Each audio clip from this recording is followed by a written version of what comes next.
ሰላም ውድና የተከበራችሁ ቻናል ቤተሰቦች እንዴት ናችሁ? ለዚህ ቻናል ዲስኩ ናችሁ ላይክ እና ሼር ሰብስክራይብ ማድረጋችሁ እንዳትረሱ። ቤተሰብ ድሮ ስናቅ አብርሽና ሩቲ ሲጣሉ ፍቅርና ሄርሜላ ነበሩ የሚያስታርቁት። ዘንድሮ ግን ማለት ነው ባሌን በቃ እንኩ ውሰዱት አልፈልገውም፣ ሄርሚ በቃ ከፍቅር ጋር ከመተን ከአንቺ ጋር ይሁን ሄርሚ ብላ ሩታ በዚህ ልክ መታ።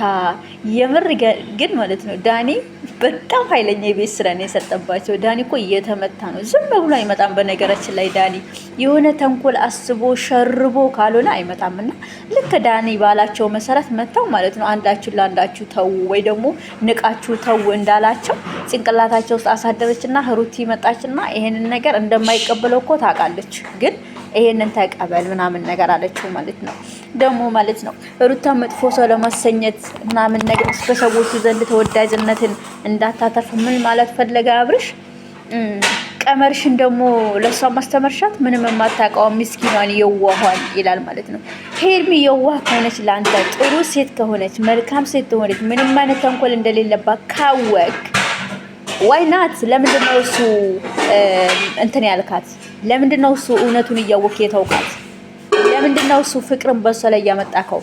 ሩቲን ለማናደድ ወይ ደግሞ የሩታን ለመበቃል በሄርሚን እንትን ማለት ነበረብህ? በሄርሚ ላይ መደረብ ነበረብህ? ያ ነው ያንተ መውደድ? ያ ነው ያንተ ፍቅር?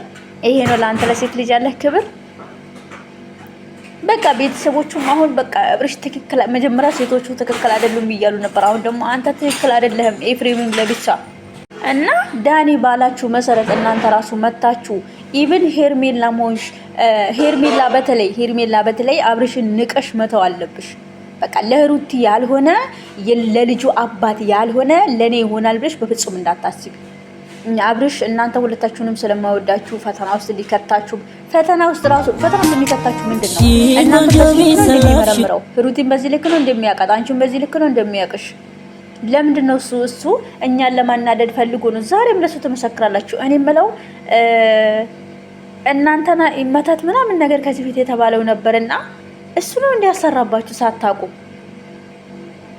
መታረቃችሁ ራሱ እኮ እስከሚገርመው ድረስ። ሄርሚ ደግሞ እንደዚህ ጥምጥም ብለሽ የምታቅፊው ለምን ራሽን አታስከብሪም? ልክ እንደ ሩቲ ጀነን ብለሽ ኮረር ብለሽ ለምን ድረስ እጁን ብቻ ያልጨበጥሽው?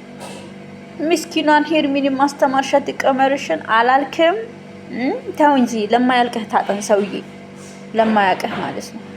እኔ ግን ማለት ነው ይሄ ድራማ ማለት ነው ይቀጥል። እኛ የምናወራው ርዕስ ስለማይኖረን ሌላ ይቀጥል አይመስልክም? ሄርሚ ግን ምስኪኗ የዋሃ ገራገሯ ቆንጅና በዚህ ውበትሽ በዚህ መልክሽ በዚህ ምናምንሽ ነገር እኮ ካብርሽ የተሻለ ነው የሚገባሽ። ልሞትልሽ የሚልሽን ማግባት ይቻላል።